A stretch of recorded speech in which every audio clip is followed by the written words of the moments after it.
Welcome back to episode number 8 of Seattle Sports Scene. On today's episode, we will take a deep dive into the Kraken and what we have seen out of them over the last 2 weeks. We will also spend a lot of time answering listener questions in the second half of this episode, so make sure to stick around for that. Let's get into it. A drive deep to right field, down the line. The Mariners win this game 2-1. Drops back. He's going to throw down the middle. He's got a man. The ball is caught. Game over, It is a baby. touchdown. The game is over. With a shot blocked. Eberle in front for Schwartz. They score! Hey, hey, what do you say? The ground early. Now the cross out to Nor. What a save by Fry! What's going on, Seattle sports fans? We are back for another episode of the Seattle Sports Scene. As always, we are your hosts, That Kraken fan page, and with me is Seattle Sports Season. We've got a lot of great content for you guys today. Lots of Kraken talk with a huge chunk of listener questions sent in by you guys. You guys did an excellent job this week, as always, sending in so many questions for us. But before we begin with anything, we do want to give a huge shout out and congrats to Ichiro Suzuki for being accepted into the Hall of Fame this year after almost having a unanimous voting decision. He was missing one vote shy of 100%. Just such a legendary player and an awesome guy, and super happy for him to be accepted into the Hall of Fame on this ballot. What are your thoughts on him getting accepted in? Yeah, whoever didn't vote for him shouldn't be around baseball. They don't deserve a vote. I was talking to some of my friends, and they're like, yeah, if you don't think Ichiro Suzuki should be in the Hall of Fame, you should have nothing to do with the Baseball Hall of Fame. And honestly, it was just such an amazing career for him. Mariners announced that they're going to retire his number this summer. I think it's on August 9th, I want to say, but they're going to do a whole weekend. They're going to do a Funko Pop giveaway, one of the coolest Funko Pops I've seen. First 10,000 fans for the Friday, Saturday, Sunday. So make sure everybody, if you are looking for Mariners games to go to this season, you haven't quite decided which ones you want to get, make sure to make that weekend a priority, and let's pack the place for Ichiro's number retirement. Like, I know we will, but that's going to be a super exciting day, and just congrats to him on a fantastic career. Absolutely, and it's such an important moment to him, too. I saw somebody released a video of him getting choked up when they said the Mariners are going to retire his number. And somebody who just put so much work into this franchise was just one of the key iconic players, if not the most iconic player who's ever played for this franchise. So congrats to him, and we're super excited for that game. I think I'm going to try to make it for sure. Yeah, as someone who still puts a lot into this franchise, even now, Absolutely. still see him occasionally out there in full uniform, playing with the guys. He's still very involved, so we definitely owe it to him, as he's done so much for this franchise. So pull up to the game. I think we're both going to be there. We were just talking about it before the episode. We're going to try to make it. It's probably going to be the most expensive game of the season, I'd anticipate, besides maybe the Dodgers series, but going to be money well spent. It's going to be very worth it, yeah. No regrets on going to that game. So yeah, once again, congrats to Ichiro Suzuki. Well-deserved Hall of Fame ballot. We are going to roll straight into the one Seattle team that is playing right now, and that is our Seattle Kraken. We're in high spirits for this episode, as the Seattle Kraken are doing their annual win streak of the month right now, where they are usually winning more games than they're losing games. Currently on a streak of 2 wins. We'll see if that continues after playing the Capitals coming up tomorrow. A team on a 5-game win streak who has arguably the best goaltender in the league on their team. It's going to be a tough one. But looking on the last few weeks, we're going to look this episode on who's been stepping up for the Kraken, what's been working, and maybe what needs to be cleaned up. To begin it all, who's stepping up? A man who we have been really hoping he'd be stepping up sooner rather than later. Last year, we were really hoping he wouldn't fall into his sophomore slump. Unfortunately, he did. This year, we're hoping for some big things out of him, and things are starting to look up. Matty Beniers. Mr. Matty Beniers has been on an absolute tear recently.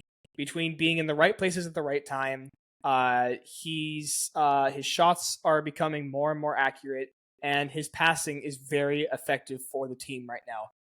He's becoming and looking more like the 1C, the first line center that we've been needing him to be. little bit of a reality check for him. He's probably not going to be the goal scorer that we need. He's looking like he's going to be more of a younger Chandler Stevenson. He's going to win faceoffs for you. He's going to get effective passes into the play to help support other players. And he's probably going to get a lot of assists with, I would say, an average of probably 15 to 20 goals per season, which is respectable and good. That's not a bad stat to have per season, especially if you're not a top goal scorer on the team. I could be wrong. These words could come back to bite me in the butt. But personally, seeing as how he's been playing and how he's kind of starting to fit into this team, he's not quite looking like that huge goal scorer that we need. I'm still holding out hope for Shane Wright becoming that player, as he's also playing a lot better. But we'll get to more on that later. Now, what spurred Maddie's ability to be able to start playing like this true first-line center? I think the answer is very simple and clear. Capo Caco. Maddie and Kako have been on the same line nearly every game since the Kraken traded Will Borgen and a 3rd and 6th round draft pick to the Rangers for the 2025 draft. This is a really good trade by the Kraken's general manager, Ron Francis, because yes, you give up 2 draft picks that you probably like to have. And yes, you give up a defenseman who's proven to be solid for you for the few years of this young franchise, but you have some pretty good security in your depth, seeing as Josh Mahura is playing exceptionally well this season, something that we didn't see coming. We thought he was going to be probably a healthy scratch for 90% of the season, if not potentially sent down to Coachella, and he's playing like a solid third-line defenseman. I think he has potential to even play higher than where he's been playing, but for now, just because of how stacked our defense is, this is where he's going to be right now.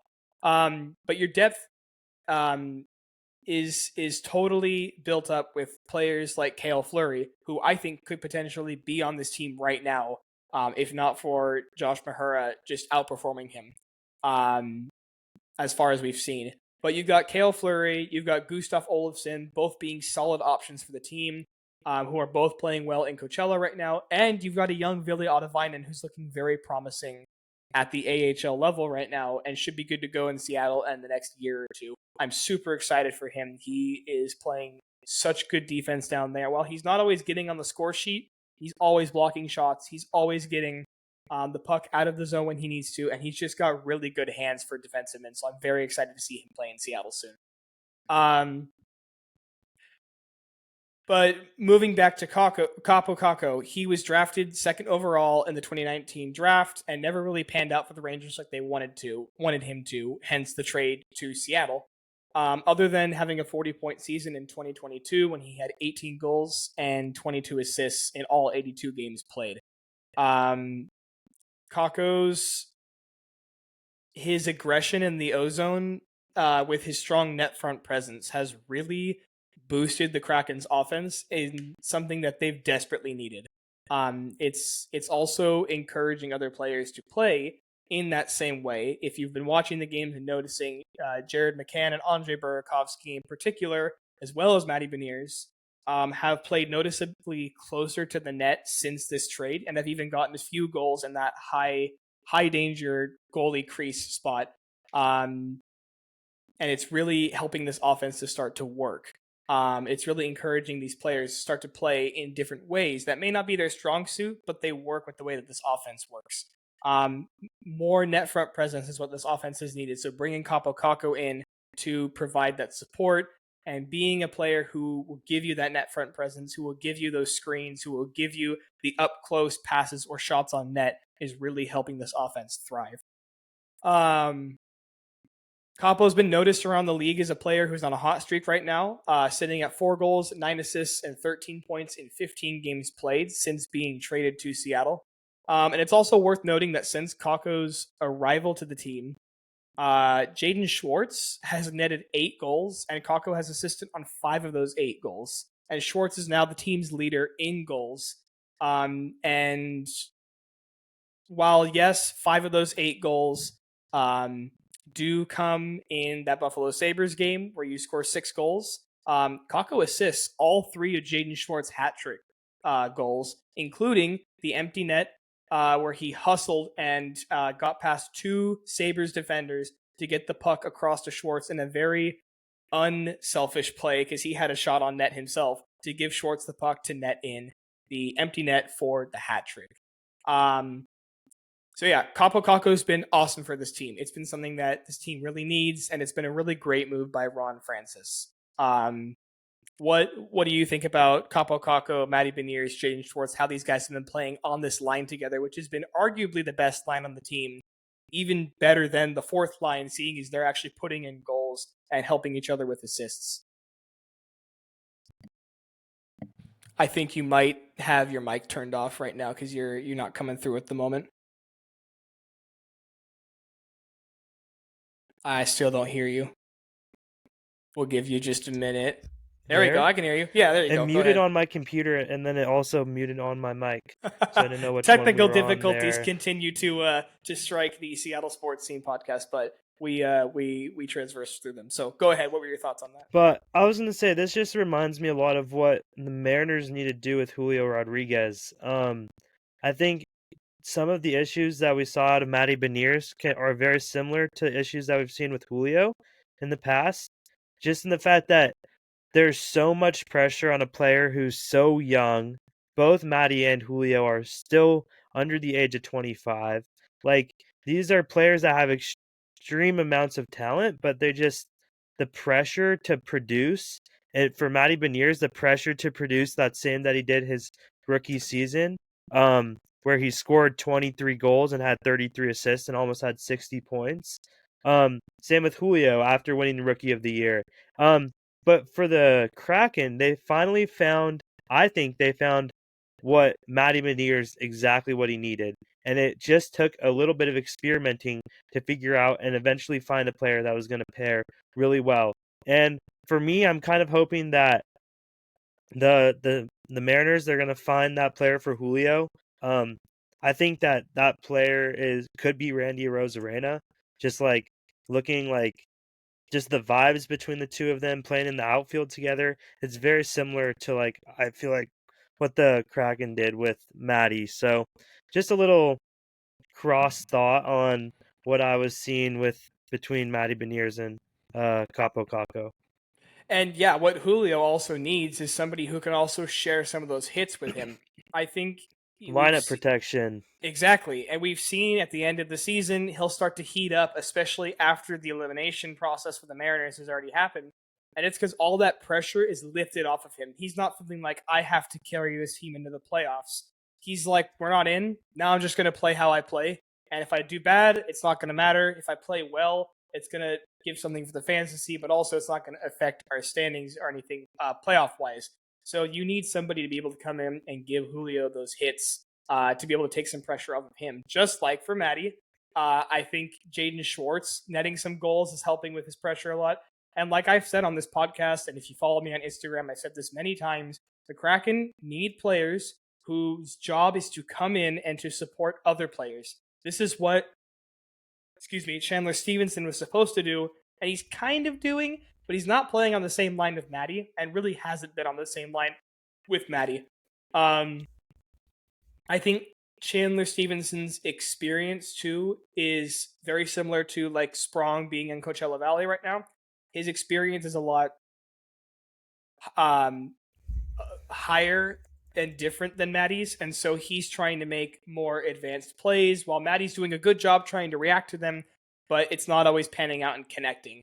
So I think Caco and Beniers being kind of around the same age, on the same level, are very, very complementary of each other and doing a really good job. And like you said, it's taking pressure off of Matty. And at the end of the day, you as a general manager, it's your job to help your young superstars feel comfortable, because really that's the name of the game. Once your players feel comfortable in the system they're playing in with their teammates, then that's when they can really just do what they've been doing their whole life. That pressure and the inconsistencies, I believe, come when players don't feel completely comfortable in the environment that they're in. And so for Matty Beniers, it's really just unlocked that ability to just play the game of hockey that he's played his whole life. He just looks free.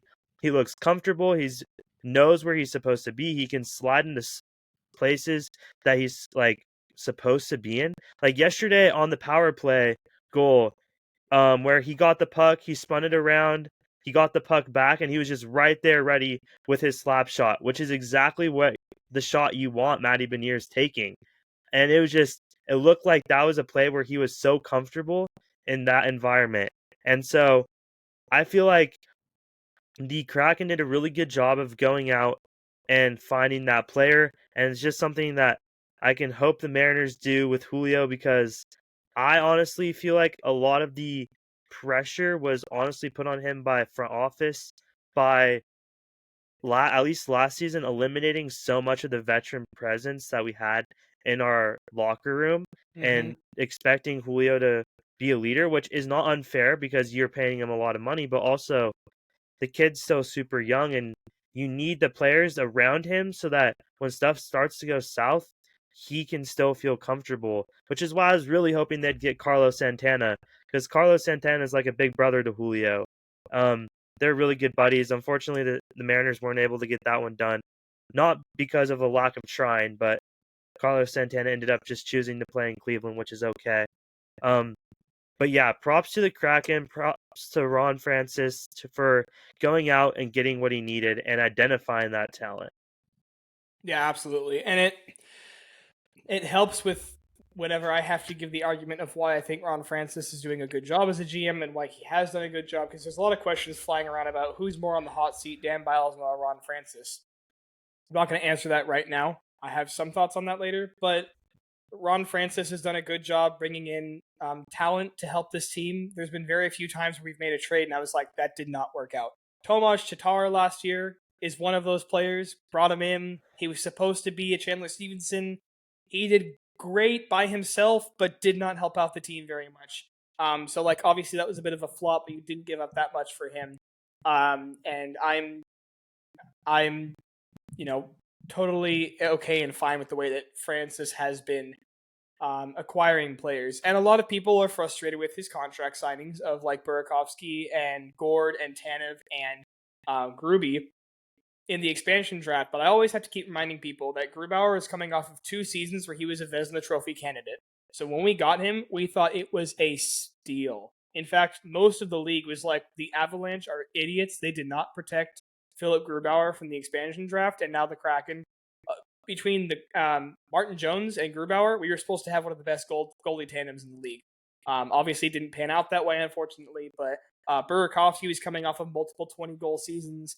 Gord was, a prime enforcer who was, he's still playing the same way. So I really no complaint there. Gord's playing the same way he's always played, minus maybe a few more goals.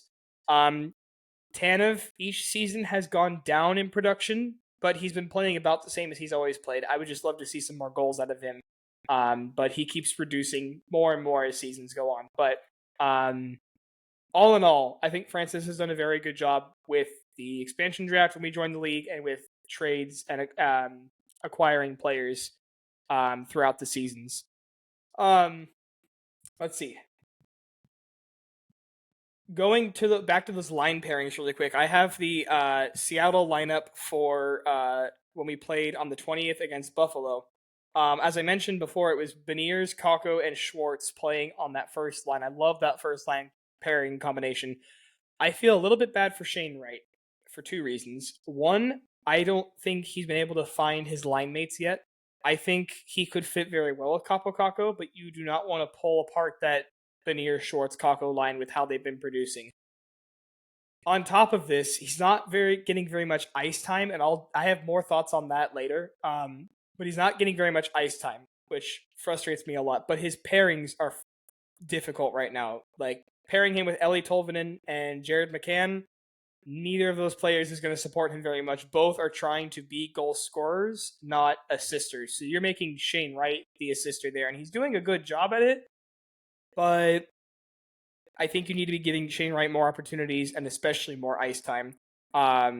I would probably put him on a line with Chandler Stevenson and Bjorkstrand, or put him on a line with Bjorkstrand and Tolvanen maybe. You have Bjorkstrand and Stevenson and Burakovsky really all in a line together, and none of those guys are high-volume goal scorers.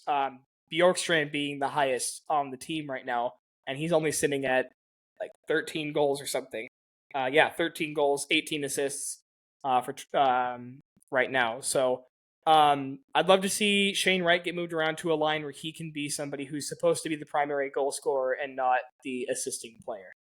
But moving on some other stuff. Jaden Schwartz, obviously we've already talked about him a little bit, being on the Kakko line, is playing. He's fun to watch right now. And Schwartzy, for his entire time with the Kraken, has always had kind of that special shot and that really good hockey IQ of where to be on the ice, what passes to make. He's kind of been that assister. And now seeing him being the goal scorer, you can tell he's thrilled about this. He looks so comfortable where he's at. And he's still, he's only 32 years old. It's not like Jaden Schwartz is a 34, 35, 36-year-old veteran who's at the end of his career. He's like on the tail end of what would be considered your prime. And he's playing phenomenal right now. So he's on pace for, I want to say it was like a 32 or 34 goals this season. And he's only at 16 right now. And we're more than halfway through the season. So that's phenomenal to see that, again, adding Kakko is really helping out with Schwartz's ability to score. Let's see. This was asked as a listener question, but I ended up pulling this in to this segment here because this is a very interesting thing to consider for the team. Some questions that were asked. Can this team still make the playoffs statistically? Do you think they will make the playoffs? And what will it take for them to make the playoffs? Or what can they change to make the playoffs? To answer the first question, statistically, can they still make the playoffs? Yes, absolutely they can. Will they? Probably not, but we're not as far back from a playoff spot as you guys might think. And we'll look into that right now. What are some things that we can change, that we can do to make this team make the playoffs, help this team make the playoffs? For starters, Joey needs to play consistent hockey. Joey Daccord, obviously, as we know, is playing phenomenal as a goalie this season. He's doing a really great job statistically. He's playing solid in net for the Kraken. The issue is it's not always consistent starts for him, which is typical of a goaltender, especially a younger goaltender for him, only in his second season in the NHL. But Joey, for every one good game Joey has, he has 2 or 3 games where he'll either start off hot and then end rocky, or he'll start off rocky and then end hot.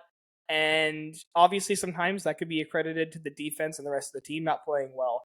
But I would love to see Joey play consistently for 2 or 3 games in a row before you see kind of those rocky starts or finishes from him. Obviously, this consistent gameplay is something that will mature over time. This team needs to find more ways to not put the whole game on his back, much like we were talking about Julio Rodriguez. A lot of people who are Seahawks fans will talk about Geno Smith. It feels like a lot of the time the Seahawks put the whole game on Geno to go out there and put together a game-winning drive, and it doesn't always pan out that way because he either doesn't have the tools to do this or just isn't a player who can put together a game-winning drive, or a goalie, Joey Dacord's, who can't, you can't put the whole game on his back. Look at the LA Kings game last week, for example. 19 shots against. Joey saves all of them. 0 shots on goal for the Kraken in that third period, and only under 5 shots in particular. So you only shot for the net 5 times. None of them were on target. And you had 19 shots against. Thankfully, Joey stood on his head, and you win that game 4-2. But that was nerve-wracking to watch, especially as the Kings continue to put pressure. Buzzing through really quick because we kind of talked about this one already. Grubauer needs to be able to back up Joey for a game or two so he can get his rest. And even if those aren't wins, you need to at least play them well. And you need to be able to give a good, solid start, even if it means Gru is still giving up 1 goal minimum per game, that it's you should have saved that. That's a -1 to your GSAX. He's averaging at about 1 a game that are totally on him.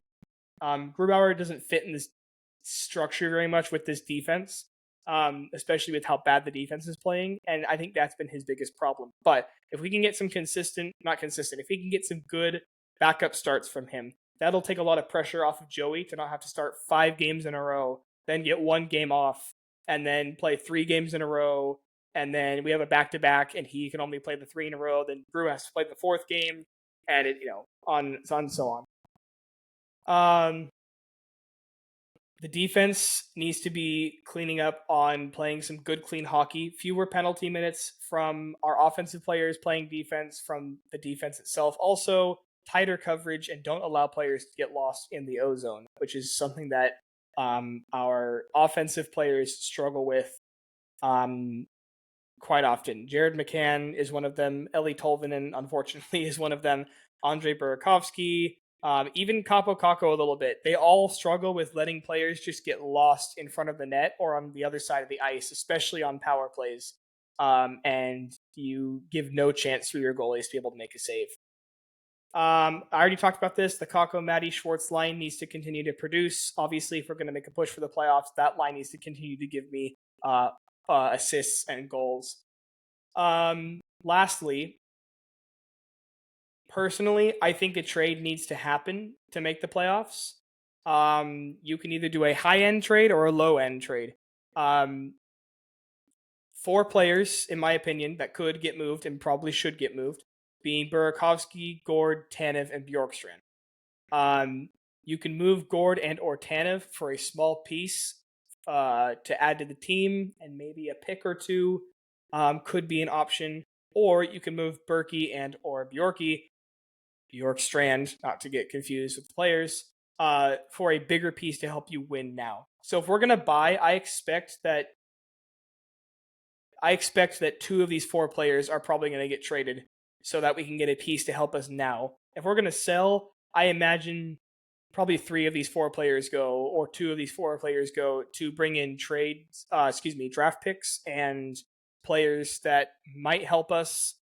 I'm trying to think of who we've traded for in the past. Like when we got Oliver Bjorkstrand, he wasn't such a big player. He's helped us now in the long run, but when we got him, it was kind of it's Bjorkstrand. He might help. He could be gone next season. He could stay for a while. We could probably get a player like that if we're trading a Gord or Tanev player. But if you trade a Bjorkstrand or a Burakovsky player, you could get like a JT Miller type player. You trade a pick and Bjorkstrand and Burakovsky, or one of the 2. Something like that could happen.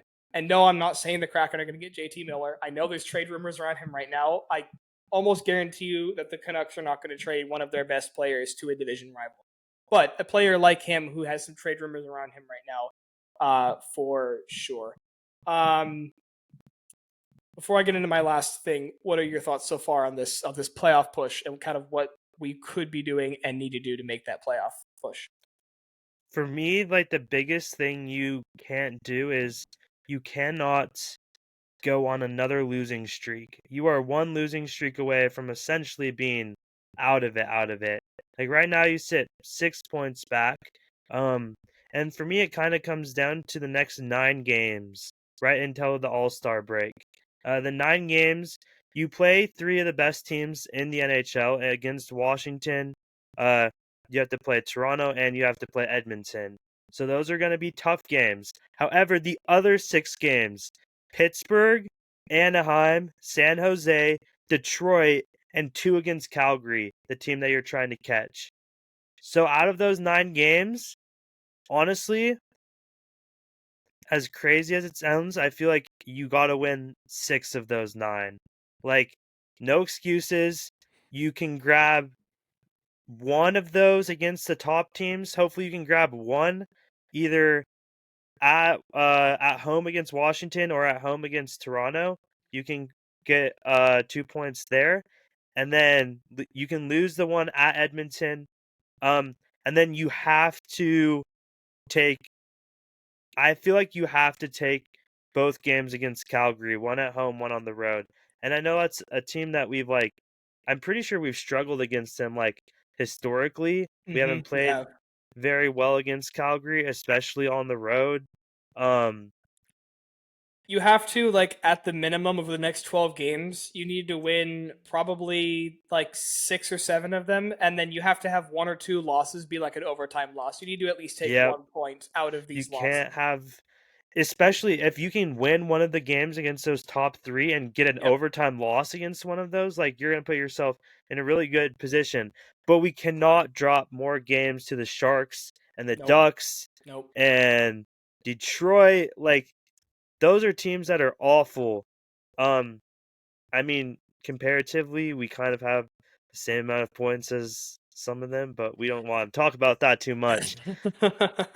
You And just have Detroit's on the up and up right now, so I kind of understand the loss to them, but it should not be in the fashion that it was. It should be an overtime loss at best, or well, at here's worst. the thing, you have this 9-game stretch against these teams, and 7 of them are home games. Mm-hmm.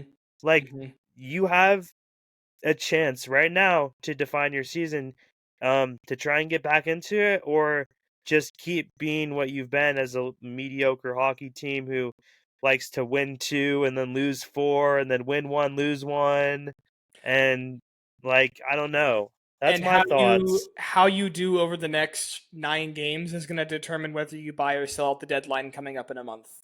Yep. So if you take 3 out of 6 points available over the next 3 games against tough opponents, and then if you take 7, 8 of 12 over the next 9 that come after that, or wait, not 9, over the next 6 games that come after that, Ron Francis right now is probably thinking, all right, I got to start moving some pieces. We got to bring somebody else in here to help the team. Otherwise, you're probably looking at, all right, move Gord, move Tanev, move Burakovsky if you can, bring in some draft picks, bring in some players who might help us next season, but not this season. And your reminder that after the break, you play Florida, Tampa Bay, St. Louis, Vancouver, Minnesota. And So we kind of got screwed by the scheduling for the end of the year. Those are some tough opponents. also that is Saturday, Sunday, Tuesday coming out of the break. Florida, Tampa Bay, St. Louis, all on the road. Good Lord. So you have a chance here. 7 of 9 at home against a little bit of subpar opponents to make something happen. So it's really gonna, for me, it's gonna come down to what we see out of them leading up to September 8th when the All-Star break happens. Yeah, absolutely. My last point for pushing for the playoffs, and this is what I talked about earlier. We need to give certain players more ice time. Notably Shane Wright. He gets so little ice time on this team, it makes me sad. Other than Ty Cartier, Shane Wright has the lowest time on ice on the entire team. The only people who are below him are Daniel Sprong, who's in Coachella right now, Ty Cartier, who's a healthy scratch the last couple of games, and then all of our call-ups from Coachella Valley: Fleury, Winterton, Stevens, Myers, Hayden. We have players who we've been frustrated with their performance, like Chandler Stevenson is playing almost 20 minutes per game. He's playing almost an entire period per game and not producing to the extent that we'd love. And he's one of the highest leaders on the team for the plus-minus stat. When he's on the ice, the opposing team scores. He's tied for third with the third most plus-minus on the team. But Shane Wright's getting very limited time. You're giving more time to Stevenson. Burakovsky's almost playing about 15 minutes of time on the ice. I had a note here for somebody else that Yanni Gord's playing almost 16 minutes of time. I feel like you could take 2 minutes from Stevenson, a minute from Gord, and a minute from Burakovsky and give that to Shane Wright and Eli Tolvanen, who's only playing 13 minutes of time on the ice. And both Wright and Tolvey have been giving you really great signs of being able to produce for the offense. And for some reason, they, along with Josh Mahura, are playing at the very bottom of the team and are playing less than a period or almost half a period of hockey a game, which is really disappointing to see. But more ice time for them and potentially more ice time for Ty Cartier when he's not a healthy scratch, because he's averaging at 10 minutes, which is almost nothing in a game. Which kind of explains why he only has 3 goals and 3 assists for 6 points, and then he has the worst plus-minus goal differential on the team. When you're on that little, and when you're on a fourth line that's struggling to find its identity, you're going to get scored on a lot. So I feel really bad for especially Wright and Cartier. They haven't really been getting that much of a chance to play that much. And I heard Emerald City Hockey talking this week about if you compare Shane Wright to players from his draft class and players drafted in the last 2 drafts, if you look at Connor Bedard, if you look at Macklin Celebrini, if you look at Slavkovsky, who was picked above him in the draft by the Canadians a few years ago, all of them are averaging above 15 minutes, 17. They're all averaging 16 to 17 minutes of ice time per game. And Shane Wright's got almost just a little over 13. So I'd love to see more ice time from Shane Wright and for Ellie Tolvanen. And I think that's also going to give you a key advantage in trying to push for the playoffs and make the playoffs this season. That's it for me for the push for the Kraken for the playoffs. As I said earlier, yes, it is very possible for us to make the playoffs.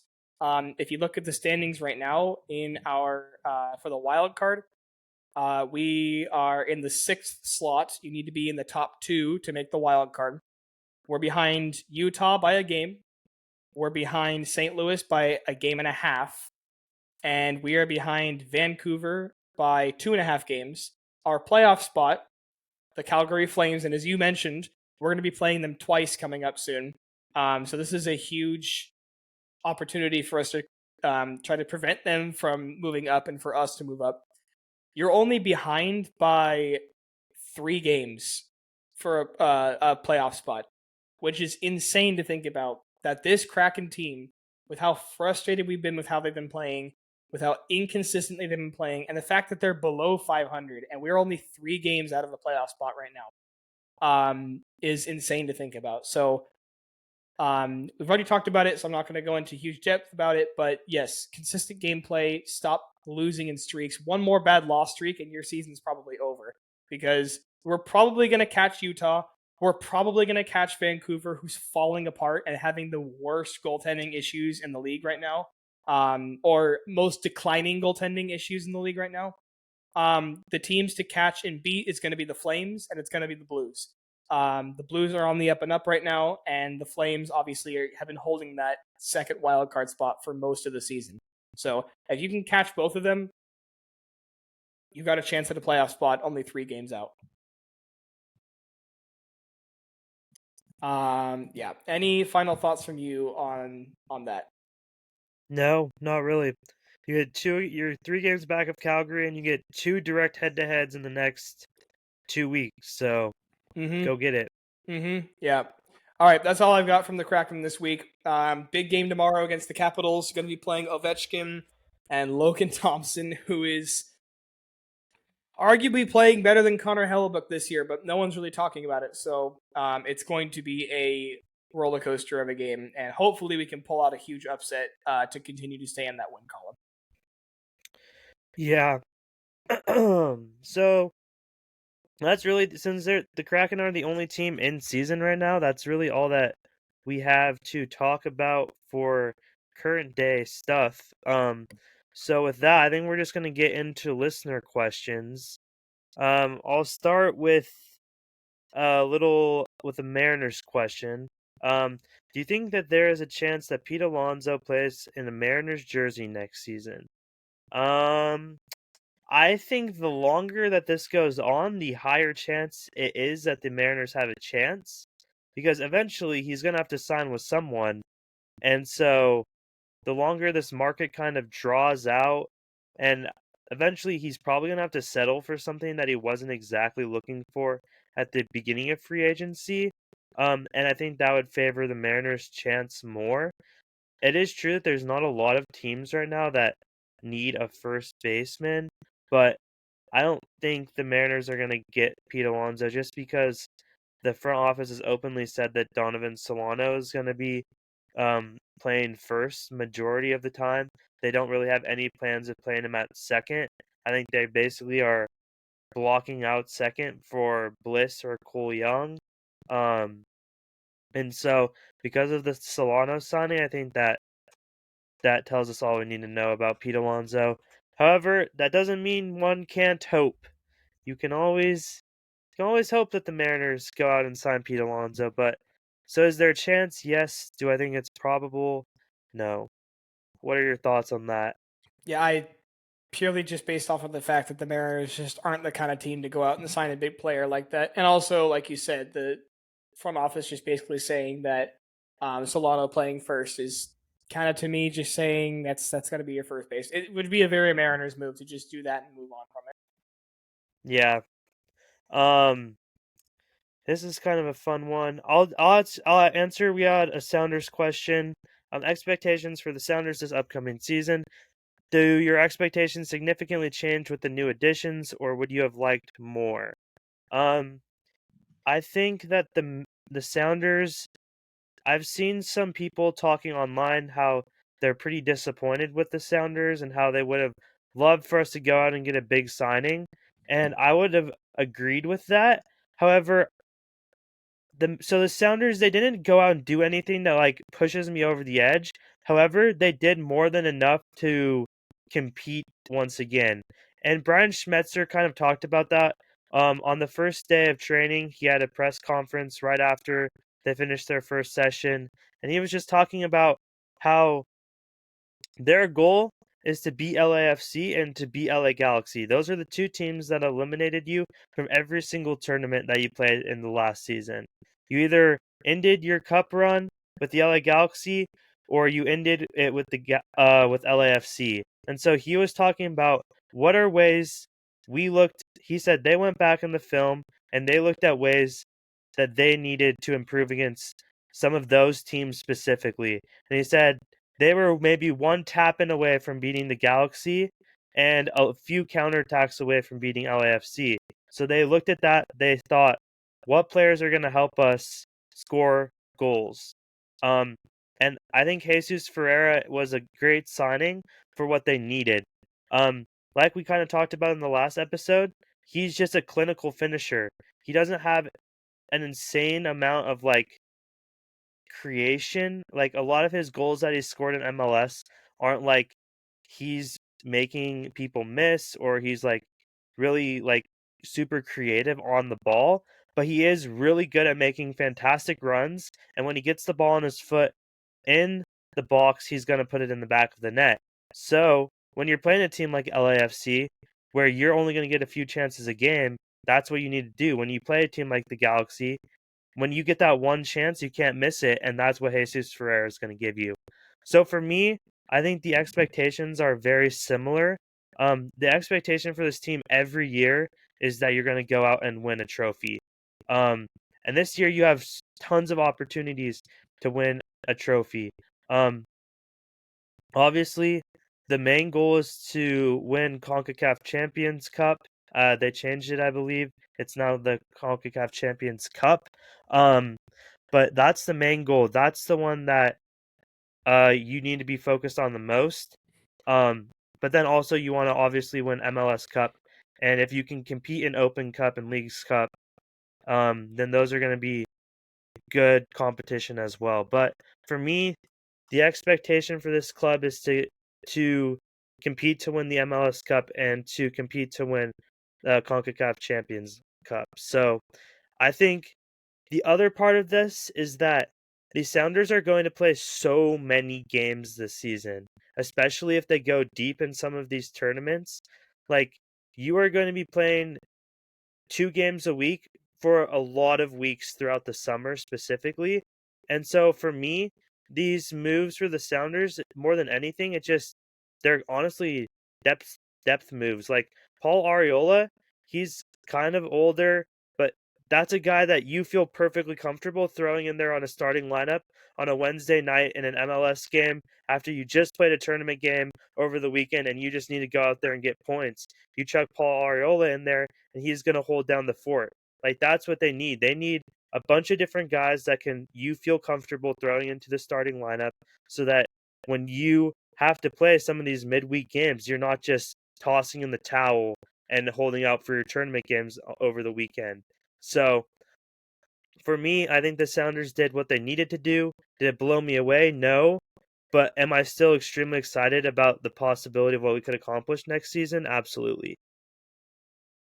And correct me if I'm wrong, but wasn't Jesus Ferreira supposed to be that big signing? I thought when we signed him, everybody was like, no way, we got him. I could be wrong, but It was a fantastic signing. Like, Everybody was very But I excited. However, thought there he was was people like that big superstar player. not quite, because he was from another MLS team. I think a lot of the complaints were from people who were hoping that we'd go out and get someone Oh, like pull off internationally? pull Okay. off someone from Europe specifically, like a player like the caliber of Marcus Rashford. You saw that rumor going around. Mm-hmm. Um, People were hoping that with the Club World Cup coming, the Sounders would pull off a move like that, but ultimately, like that's kind of unrealistic unless if the MLS is willing to help you pull off that deal, like they did for Inter Miami to get Messi. Um, Mm-hmm. because of just how much it costs. But in terms of what was realistic, Jesus Ferreira was one of the best options that you were going to find, which is why a lot of people were excited about his potential. But ultimately, he's a player much like a Jordan Morris. He's just a lot younger than Jordan Morris at this point in his career, but he's a guy that has potential to play up with the United States men's national team. Um, but more likely is going to be sitting on like that B tier of the teetering between the B tier and the A tier of the men's national team, and people were wanting someone that was like bona fide superstar that would instantly come into the MLS and like compete for the MVP and the Golden Boot. So, Gotcha. but either way, still super excited. I don't think the expectations change just because every year their expectations are so high. So, Mm-hmm. I mean, they've been a very successful club, so you can only imagine they're going to continue to be successful, especially with these kind of signings. and you just have a history of guys that have been there before, know what it takes, and you think guys who are like Christian Roldan, Jordan Morris, like the expectation isn't still to win a cup for them. It absolutely is. That's they come to the first session of trading every season expecting that. So if you want to take a cracking question, go at it. Yeah, sure. Let me look over here. Oh, let's see. I got a lot of Kraken questions. Uh, let's see.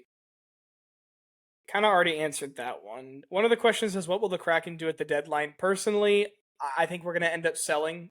Even if we're in a pretty good spot um for the playoffs, I feel like Ron Francis might want to kind of start over with a lot of these players and see kind of where we're at after that. So I would imagine we probably sell. Um, and I kind of already answered that earlier. But one question I did get was, what will the Kraken do with Grubauer this season, and what options do they have? I already explained with Grubauer that there's an issue between the defense and how they're playing and how he can play with the way the defense plays. It doesn't really fit his style. On top of that, Gru's getting kind of old. His reaction time is slower. His positioning's not as great.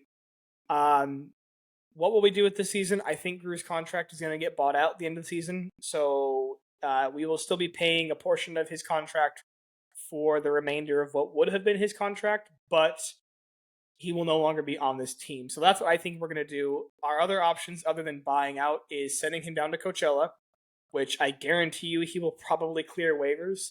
We will still have to pay a lot of money for him. The same amount of money he could be getting paid in Seattle, we'd be paying him to go play in Coachella. The problem with that is you have the issue of you don't want to move Coco anywhere else. You don't want to move Coco to Kansas City to play with the Mavericks. Because if you do that, you have to bench Jack LaFontaine, who's been a great goaltender for the Mavericks and is kind of their solid piece that will consistently be their goaltender for the next few years.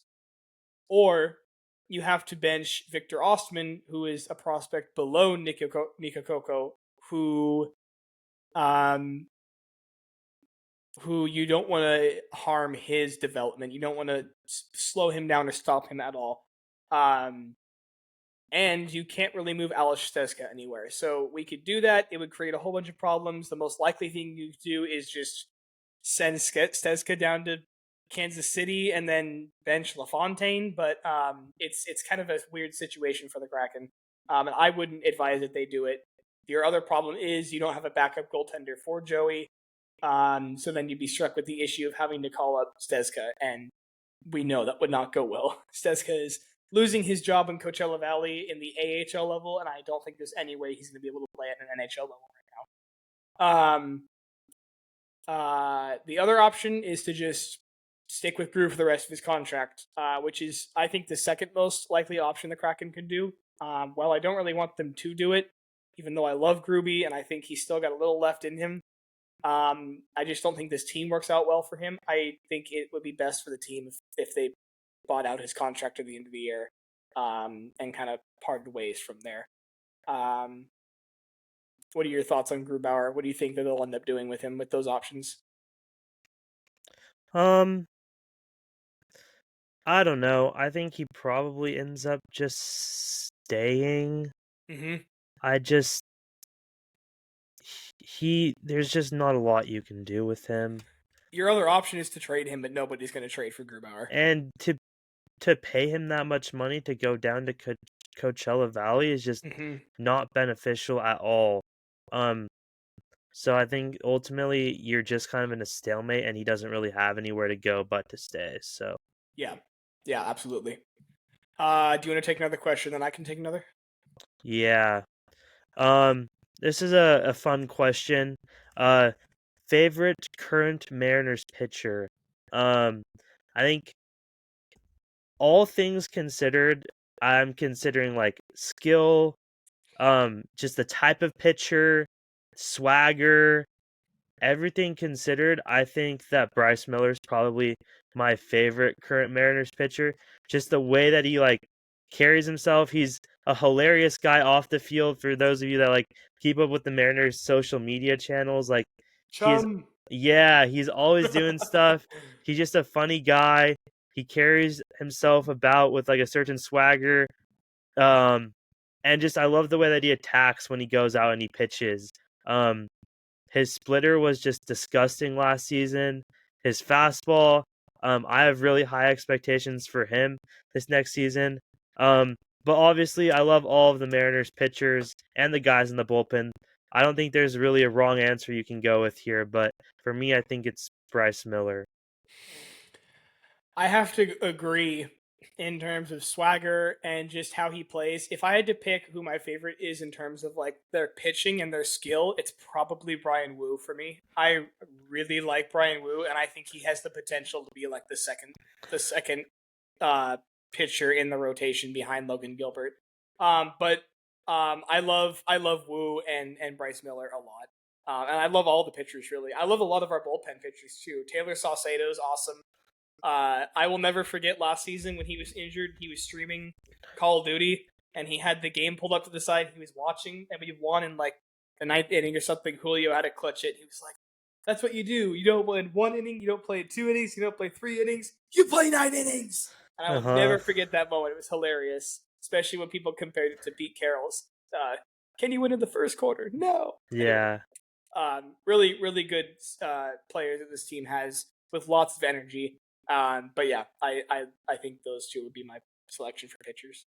I think if I had to pick my favorite pitcher to just watch pitch, like in game only, I think I'd probably pick George Kirby, just because I feel like when you're talking about pitching, like George Kirby is the definition of a pitcher. Like he goes out, he paints, he out of like pure stuff on the team, he doesn't have the best pure stuff. He doesn't have bad stuff whatsoever. Like his stuff is still incredible, but in terms of a pitcher, I just love watching Kirby go out there and just like pitch. But overall, I'd still say Bryce Miller.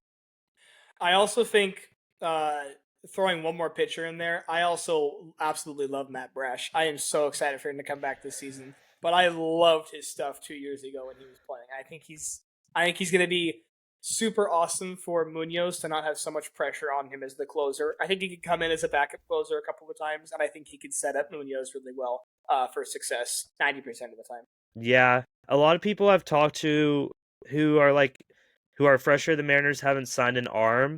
I just like to remind them that you have an all-star caliber guy that you did not have for one game of last season coming back for completely free. So you have that. You also have Gregory Santos, who they traded for last season, who was never 100% at a point last season, I don't think, at least. So you have two guys with ridiculous stuff and all-star potential coming back that were basically non-impact players last year. So me personally, I'm not really frustrated with the lack of signing a arm just because of who you have left, who you have, and then also the Mariners always seem to work some magic with all these guys that they just pick up and add. So one of those guys will hit, and I think this bullpen's going to be fantastic again. So Yeah, absolutely. I'm excited for it. Let's see. Here's a fun NHL question. Which underdogs are you rooting for in the NHL this season? It's funny because I actually just answered this question on my page the other day. There are some really exciting underdogs this season in the NHL. Let me pull up really quickly the NHL standings. I know one of them is the Habs, the Canadians. That team has so much spunk and so much excitement. It is so fun to watch. And they just secured, not secured, but they just moved into the second playoff spot in the East, passing up the Boston Bruins. Oh my gosh, they're so much fun to watch. Nick Suzuki and Cole Caulfield are a great duo. Slavkovsky's playing well. Sam Montembeau is playing insane. Lane Hudson is doing well as a rookie defenseman. It's so much fun to watch that team play. But I would say them for sure. I'd love to see the Blue Jackets make a splash and possibly make the playoffs as well. I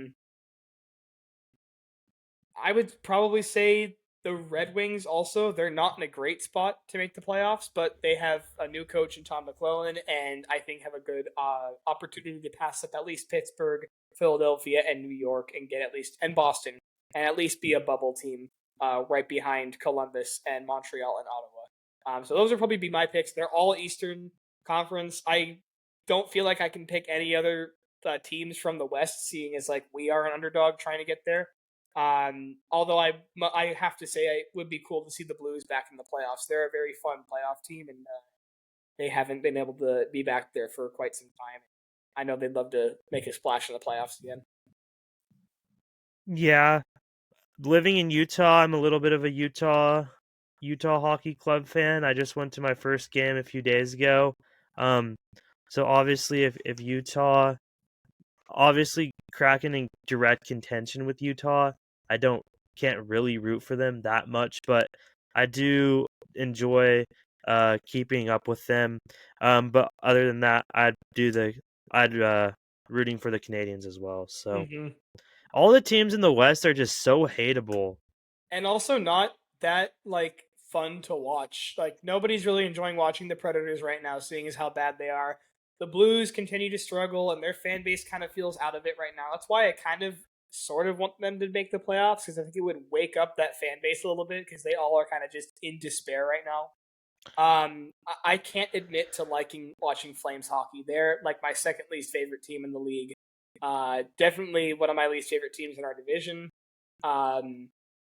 Yeah, I can't. But I'm just like Vegas, Edmonton, Kings, okay. Colorado, Yeah. Dallas, no thank you. Minnesota, Winnipeg. I could get behind Minnesota. They are fun to watch, and I would love to see Marc-Andre Fleury get one last playoff run before he retires. I actually want them to make the playoffs, especially. I mean, they're going to. Yeah, especially as a division leader or one of the division leaders in the division. Like if they could make it in not a wild card spot, that would be insane for them. I don't really have anything against Winnipeg either. But I'm just like Dallas, Vegas, Edmonton, even the Kings and the Avalanche and the Flames, and then the Canucks. I'm like, oh, yeah, I don't want to watch any of them. No, the East is honestly stacked. From like the first wild card spot all the way down to like the 7th is all teams that are within 5 points of each other. The Sabres are the only team that's outside of 5 points, and they're still only like 8 points out, which is a lot. It's that's a lot. But it's interesting. It's been fascinating to watch the East race for the playoffs. I have like one more that I want to answer. Do you have any more? I have one more as well. You can go and then I'll go. Okay. This is a super interesting question, not Seattle sports related, but it was the opinion on the Dodgers monopoly / dynasty. Oh. And we have been recording for a while, so I'm not going to go too in depth here, but I think there's a very interesting conversation that can be had surrounding this, because I see a lot of people talking about how like this is so awful for baseball and all of this stuff. And while that is an issue, at the end of the day, here's kind of my thought process is what is the MLB going to do to prevent players from just picking a team? Because at the end of the day, if you don't care about money and all you want to do is go play for a team that you think is going to win a championship and that your buddies are on, you don't like, and you don't care about money, the Dodgers don't have to, like, these aren't guys that they're overpaying for. Like, these are guys that almost everybody that they've signed so far this offseason has had a higher contract offer somewhere else. This isn't a money issue. The Dodgers aren't overpaying people. The issue is that people just want to play for the Dodgers right now. And you see that with Sung Kim. He got offered 2 more years and way more money to play for the Angels, and he chose to go play for the Dodgers. The Roki Sasaki, the Blue Jays traded for extra money to fit in their international player pool, and they still couldn't beat out the Dodgers. Like, these are players that are just saying, like, I'm taking a pay cut to come play for the Dodgers. And that's the part that's super interesting to me because at the end of the day, you can say that, oh, the Dodgers just have a front office that spends. And while it's true they do have a front office that spends and wants to win, the overarching principle, in my opinion, is that players are just choosing to go play for the Dodgers despite having better offers. And there's not really much the MLB can do to fix that. Because once players make up their mind, like, for sake of this argument, Jacob deGrom could take a league minimum contract to go play for the Dodgers. And the MLB can't do anything about that. That's just a choice a player gets to make. But we've never seen a team that's been this impactful that players are willing to take the pay cuts that they're willing to do to go play for the Dodgers.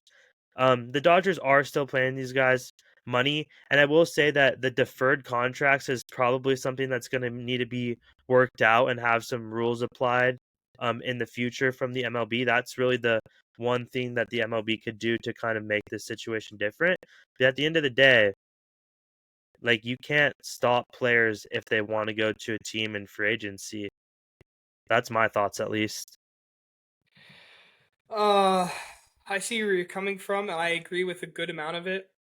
I feel like it's almost criminal to be able to sign this many amount of players, and it's frustrating because it's making baseball. I understand why these players want to sign on the team, and I understand they're making pay cuts to go play, and I think that's great. It's making baseball feel like it's going to be unwatchable because you're like, I'm going to watch my team play all year long and play pretty good, but it's almost inevitable the Dodgers are just going to win the World Series. And while it's not necessarily true and written in stone, and it's not like, oh, just because you have so many good players on a team, you're going to be great. There's many examples of teams that had superstars or had stacked teams that did not win a Super Bowl, a Stanley Cup, a World Series. It's just frustrating to kind of see like everybody is going to this team and this team can afford it because there's no salary cap. And that's actually what I would do to fix this. I would just add a salary cap to baseball.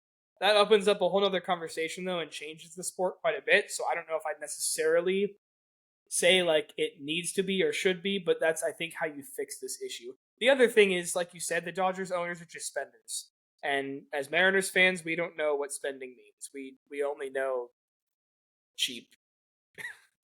That's all we know. So And the interesting part about a salary cap for me is like, but at the end of the day, players still deserve to get paid what they're worth. And so yes. it's like if you put a salary cap on it, salary cap doesn't force teams to spend. Players are just going to get underpaid for their talents that they should be getting paid for. Like, putting a salary cap just means eventually the Dodgers can't spend any more money, but that player, it's not like a salary cap is going to force the Mariners to be in on some of these players. The same teams that are going to be in on players are going to be the same teams that are going to be in them with salary cap. But instead of paying Juan Soto $700 million, you have to pay him $500 million. But that's still going to be the same 5 teams competing to sign that player. So that's where I'm like, I don't know if a salary cap necessarily fixes the issue here, because these players are still going to choose to play for these teams that have a history of being great. Yeah, I'm trying to remember. I had somewhere that I was going to go with my follow-up statement about the salary cap. And there it goes. I lost it. I lost my thought. My Yeah. last thought on this is, for anybody that knows how the NBA works, they have this thing called supermax contracts that they behave differently than normal contracts. I'm gonna look up the rules real quick, so I just don't get it wrong. And this is my idea for what baseball needs to do, is kind of follow the same supermax contract. Basically, it's a designated veteran player extension, which allows players to re-sign with their team for a certain amount of years. The contract is worth a certain percentage of the team's salary cap, and then that player's salary increases by a certain percentage each year to account for inflation. Um, but like, there's all of this list of qualifications that are needed for a player to be able to be rewarded with a supermax contract. So that way, like, your money kind of stays in check, because not anybody can just be overpaying for players, because you have to, like, some of the qualifications: be named to an all NBA team in the previous season or two of the three previous seasons, be named NBA Defensive Player in the Year last season or two of the previous three, be an MVP, played 8 or 9 years in the league, be with the same team that drafted you or a team that traded for you before your 5th year in the league.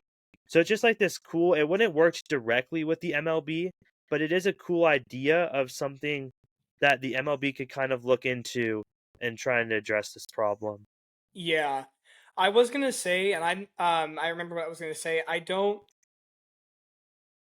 This might be something that is like a pretty big disagreement, but I feel like of all of the sports played, I feel like baseball players are paid way too much for the amount of money they make. I agree that players in general should be paid what they're worth, but I feel like between They are. football, between baseball, between hockey, between basketball, I feel like baseball players are paid way too much. I feel like pitchers should make more money. I feel like catchers should make more money. I feel like I think batters and like outfielders, infielders. I feel like those players should be making less than pitchers who are putting their arms and backs and legs on the line a lot more than other parts of the team, and catchers whose job is very important to the rest of the team and to the pitchers that they're supporting. I'm not going to go down the list and say like, oh, they should get paid more than this, than this, Yeah, than this, yeah, than this. But yeah. I feel like baseball players get paid way too much, which is why I think a salary cap could potentially work. But again, that's another conversation for another time. So, my question I'm actually going to save for our next episode because it is a much more in-depth question, and Sounds good. I might actually just bring it in as part of our next Kraken segment. So, that's going to be all from me for the questions. I'll do a little quick state wrap around here before we close up. Very good. We mentioned this earlier, but the Mariners signed veteran infielder Donovan Solano on a cheap 1-year deal. He is a contact-oriented player. Like I mentioned above, he's going to be playing mostly first base. He has not had over 450 plate appearances in a single season, and so in his entire career. So he is not built to be an everyday starter. He is also pretty old. Um, he is most likely a depth piece, and the Mariners continue to look for an impact starter on offense. Um, Seahawks search for an offensive coordinator continues. They push forward. They've interviewed a whole bunch of candidates, but haven't had anything finalized yet. Um, this was kind of crazy. Gonzaga men's basketball drops out of the top 25 for the first time in 143 weeks, also known as 2 years and 8 months or something like that, Dang. since they haven't been ranked after they lost to Oregon State and Santa Clara last week. They look to bounce back this week against Portland, who's one of the worst teams in the WCC, and then a rematch against Oregon State, this time at home, who beat them last week. UW basketball lost their 5th straight to 5 straight ranked opponents last night against Oregon. They're currently last place in the Big Ten at 1-6 in conference play, and things don't get much easier as they will play a good UCLA team this next weekend. And then Washington State currently sits in third in the WCC. They will play at Santa Clara, and then a huge game this weekend at home against St. Mary's, who's currently first place and undefeated in the WCC. So a lot to look forward to as a WSU basketball fan. If you're a UW basketball fan, it probably feels pretty awful. And Gonzaga is in uncharted territory with not being ranked. So that's all that's really going on around the rest of the state right now in terms of athletics, as football just wrapped up with the national championship, and a lot of other teams, the Rain and the Storm, still in their off seasons. So Awesome. Yeah, thank you for the wraparound. We haven't done one of those in a little while. I think it's been a couple of episodes. yeah. All right. Anything else from you before we close it out? Nope. Alrighty, one of our longest episodes to date, but I think it was a good one. I hope you guys all enjoyed listening. We will be back hopefully next week with another episode for you. If you have any questions, comments, or suggestions, please send it in to us either on our Instagram pages at That Kraken Fan or Seattle Sports Season, or straight to our Seattle Sports Scene page. And once again, you can find us on Spotify and on YouTube. Hopefully you're listening on one of us right now. So thank you guys so much for listening, and we will see you in the next episode. See ya.